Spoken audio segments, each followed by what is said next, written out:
Hey guys, been a while. How you been? It's your old Uncle Kev here. We're gonna do a little wintry evening roundup. Just some stuff I've been thinking about lately, and some things I'd like to share with you. I got this neck here, and I got to thinking about how we're always using this word, and I think those of you who've been around guitar stuff long enough are going to be right here with me. But the word nourish, right? That's like the key word that tells you whatever comes afterward is bullshit. Right? So I get a lot of videos on YouTube. I mean, there's one guy who's particularly bad, and I will just say he likes to make his stock and trade on talking about Gibsons, but knows very little about how guitars are actually made and important things about them. But he loves to say that certain products will nourish the fretboard as he lovingly brings them back into condition for resale. And there is no nourishing that can happen to a piece of wood once the tree has been cut down and the lumber dried. Um, First of all, nourishment. Well, there's nothing that's going to get in there, right? I mean, what are we talking? Are we talking about nutrition getting in there? Are we talking about vitamins, minerals, protein? No, it's not going to happen, right? The cells have stopped. So all we can do is essentially hydrate or dehydrate. The third thing we can do is prevent one or the other of those things by putting an intermittent barrier on the surface. Now, for some of you, that's lemon oil or fretboard conditioner or God knows whatever your favorite secret special sauce is. For a long time, I've been using Howard's Feed and Wax, right? It's okay. It's goopy. It's got a nice smell. But ultimately, at the end of the day, all this is, it's not going to show it on here, but on the material safety data sheet, you're going to find out that it's basically lemon oil, wax, and mineral oil, right? And not a whole lot of lemon oil. It doesn't take much to make it smelly. Most people think lemon oil is some kind of magic nutrition for wood, and that it has these prolific qualities of bringing dry, desiccated timbers back to life. It does not. It's actually pretty poor at those things. It's if you check the label here, we have some D-limonene, which is lemon oil, right? You can see there's the label right there, the SKU if you want to go get it. But let's see, multi-use. See, glass cleaner, adhesive removal, oil spot cleaner. This is a great cleaner, right? You remember Billy Mays with Orange Clean? Yeah, this is not a spectacular restorer of woods. It's a pretty great surfactant, though, and it cleans the shit out of stuff when used in conjunction with other things. So your lemon oil is not all it's cracked up to be, and none of the mystical properties that have been attributed to it are actually properties of lemon oil. But the reason I choose Howard's Feed and Wax is for the wax, right? The mineral oil I could take or leave. It is just a carrier to make the wax liquidy, right? And that's something I thought about. And I eventually switched over to just cleaning the wood, a little water, a little alcohol, making sure it's very dry, and then just waxing the board. My reasoning for this is that essentially what I'm getting with this is mineral oil, and that soaks into the wood, which is not something I want because oil and wood eventually get into a situation with each other, and it gets punky and rotten. So underneath the frets, you get this kind of awful green and gross mixture of dried up tacky oil and finger gunk and chicken McGreasy and whatever the hell else gets in there. And it makes the wood punky. It just kind of crumbles away and falls apart. And then now you've got a bigger problem. So I don't like adding oil to things. If I did, I would choose something neutral like mineral oil. It's cheap. You can drink a bottle of it. You'll shit your brains out. In fact, that's what it was for. But it's fantastic at doing that. Still don't recommend it. If you have a piece of wood that is dry and cracking, oil is not the solution for you. Slowly humidifying it is. Behind us here are some waxes, right? This is just a candle, and that's my stand-in for paraffin wax. Here's a block of beeswax I've had for, 20 years or so. I used to make didgeridoo mouthpieces out of it. Bought a pound or two a while ago, and it's lasted. And this is carnauba wax, or carnauba wax, depending on how you want to pronounce it. I don't care. And you can see, if you look in there, it's rather flaky. And that pretty typically describes the difference between this wax and this wax and this wax. You are familiar with candles, no doubt. You have stuck your fingers in them from time to time and had an awful boo-boo or a lot of fun, depending on how fucked up you are.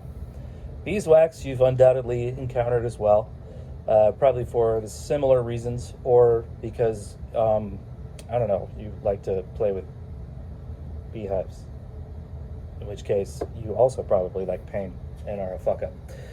Anyway, these things in combination can be made into a paste wax, if you will. Now, commercially, there are many paste waxes available.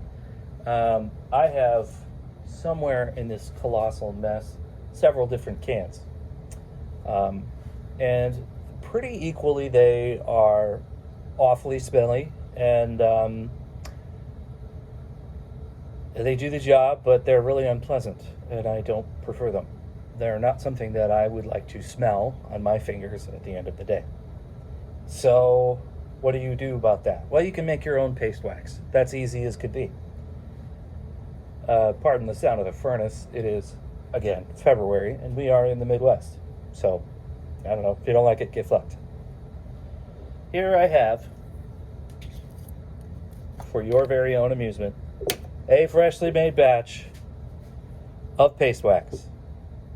And now you'll notice that the color here looks very much like a composite of these three. Sorry you can't see in the bag, but if you did, it looks like the outside of the bag. And it, silky smooth, spreads on easily, and buffs off nicely. And the one thing I like about my wax, that's better than I think any other kind of paste wax, is that we make it with different waxes for different properties, and also a little bit of this orange oil, D-limonene, D-L-I-M-O-N, I don't remember the rest, you can look it up, for a little bit of moxie, right? We like that. That essentially gives me a paste version of this, right? This is goopy, blah, blah, blah, and messy, and it gets everywhere, and it's full of oil, and I don't really like that. You go to squirt it out on the fretboard, and it just gets all over everything, right? So, what I did, excuse me a sec, the final secret ingredient, mineral spirits, right? This is very straightforward. You get mineral spirits. You can get paraffin in blocks if you want. It's not necessary. You could, don't use a colorful candle, because then the dye will be in there, which, if you'd like that kind of thing, go ahead, but not for me.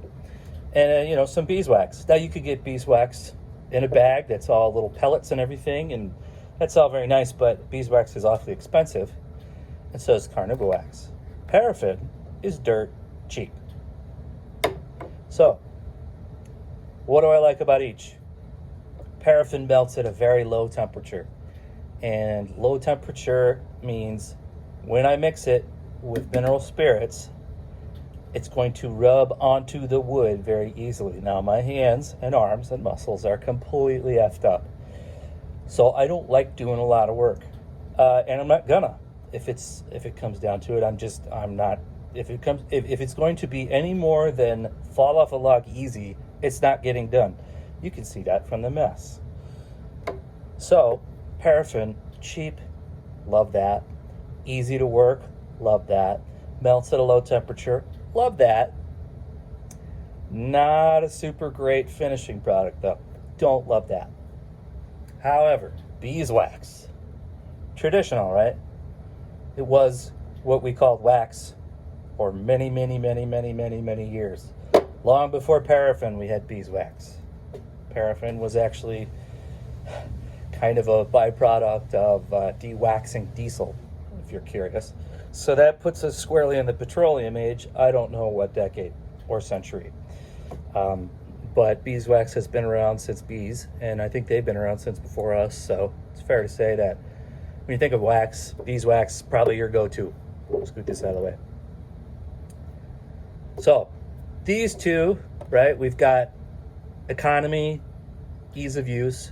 We've got, absolutely ubiquitous. It's what you think of with wax.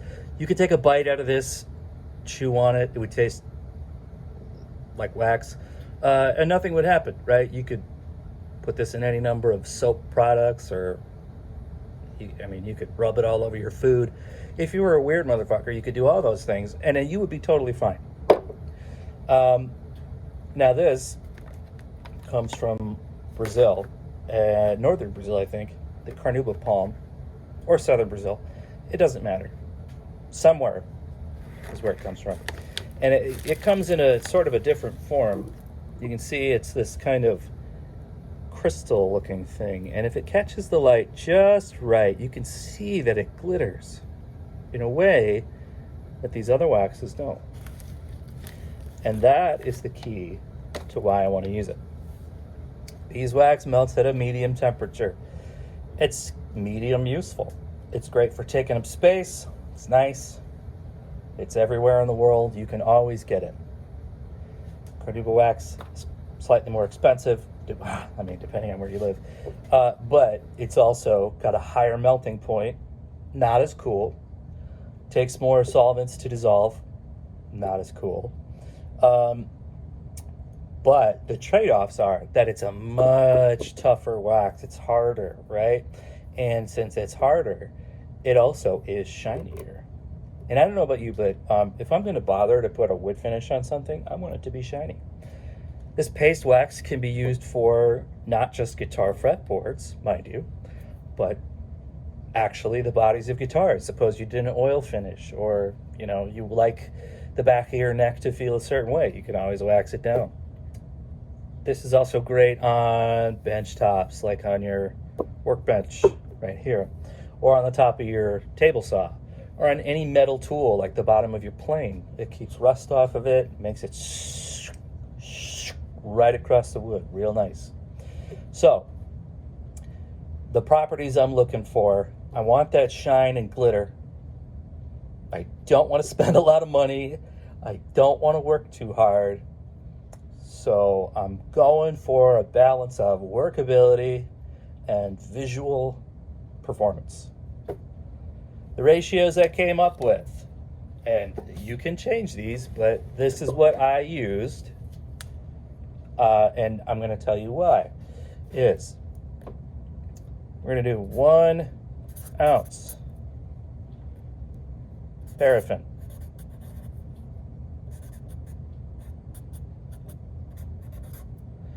1 ounce, and this is on a scale. Obviously, I didn't measure this volumetrically because that would be fucking dumb. Bees. And 1 ounce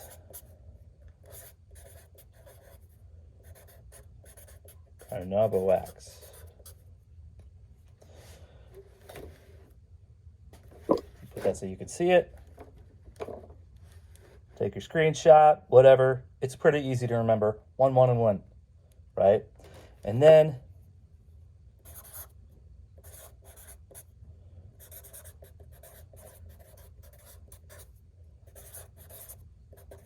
there we go. 3 ounces mineral spirits. Do this on a kitchen scale. We're talking 3 ounces, like weight, not volume. Okay? So we're using the same unit. Important, weight, not volume. Don't go get a graduated cylinder and pour in 3 fluid ounces of mineral spirits, or I will reach through the phone and slap you. Okay? That's just the way it goes. So, you'll notice these add up to 3. This adds up to 3. The proportions, if I draw a line here, are 50-50. Have as much mineral spirits, if not slightly more, as you do wax. Because what that's going to do is going to give you a nice pliable product. Okay? You want your wax to actually work for you. You don't want to have to work for your wax. Another thing you can add is whatever of the I think it's INE or ENE, D-limonene orange oil. Okay, there's your recipe. I add it till it smells kind of orangey. That's it. You don't need to go much further. I really don't like the smell of beeswax. I don't know why. Maybe it's years of playing didgeridoo and having that up in my face and then smelling it for, however long afterwards, because it takes a little bit to get it off your skin and you don't really want to scrub your face too hard. So I add the orange. It's absolutely superfluous. If you don't want it, don't put it in. You could put pine, you could put, peppermint, whatever you fucking want, you put in there. I just like the orange because it already happened to be on my shelf. That's pretty much it.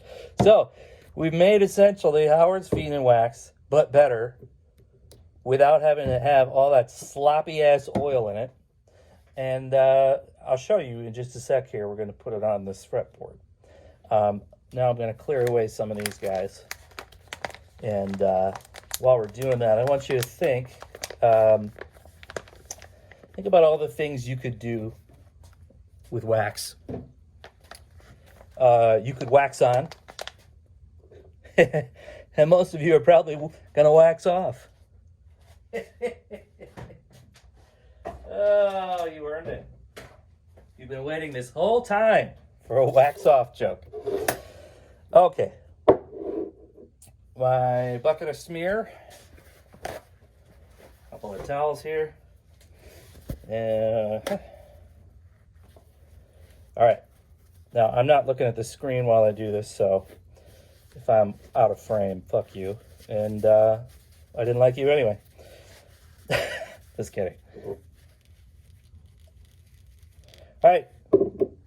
Smear it on. This is really easy. All you got to do is like you would, right?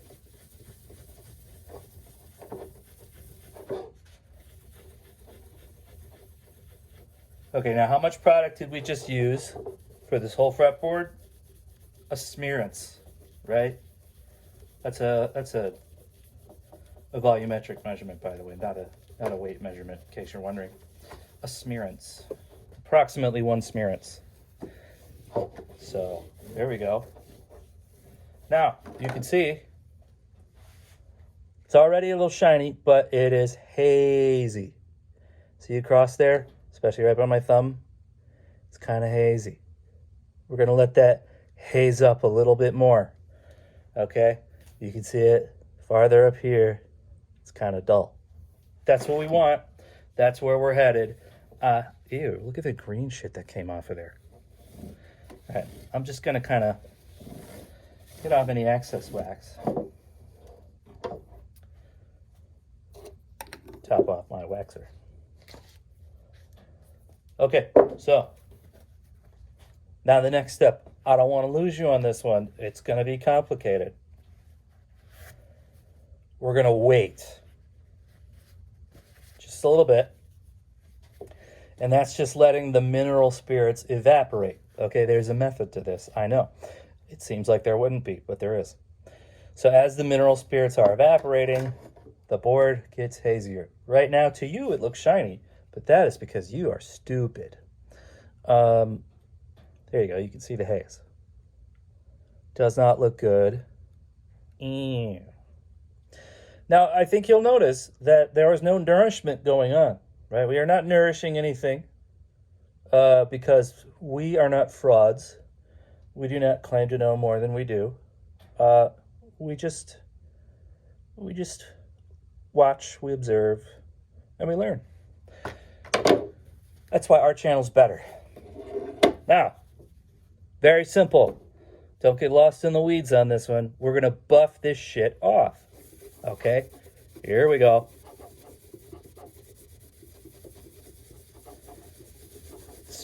It's not hard, right?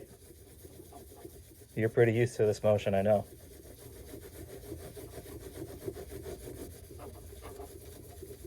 And this is not a great fretboard. It's not a great neck. In fact, it's going to get scalloped. But what I want to do is stop at a certain fret so you can see the side by side.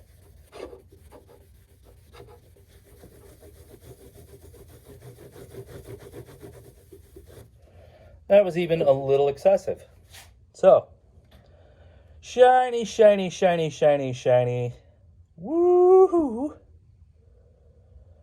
And then, 10th fret, dull again, right? Dull over here, and shiny. Shiny, shiny, shiny. Perfect.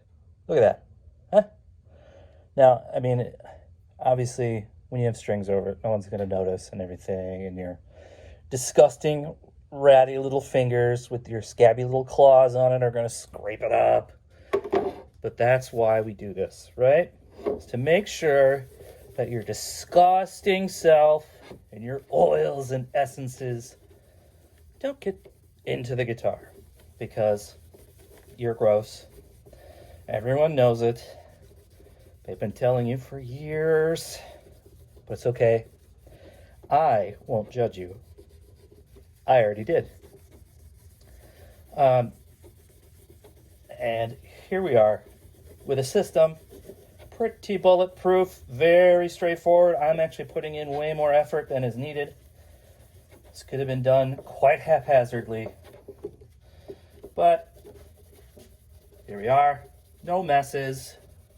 There's nothing all over my bench, and even if there were wax on my bench, it's not a bad thing. It just makes my bench easier to glue on without the glue sticking, right? So what do we have? We have well, not all natural, but pretty close to natural, very good smelling, unlike you unwashed heathen, coating that can be removed with the simplest things in the world. You could use mineral spirits, you could use heat, you could just let time take its toll. It's not going to evaporate. It's ready to rock. And you know what? It looks fucking delicious. And once all the mineral spirits evaporate, you can actually eat off of it. You could use this shit on cutting boards if you feel like it. I don't care. Do you? No. Because you're a slob. Anyway, so there you have it.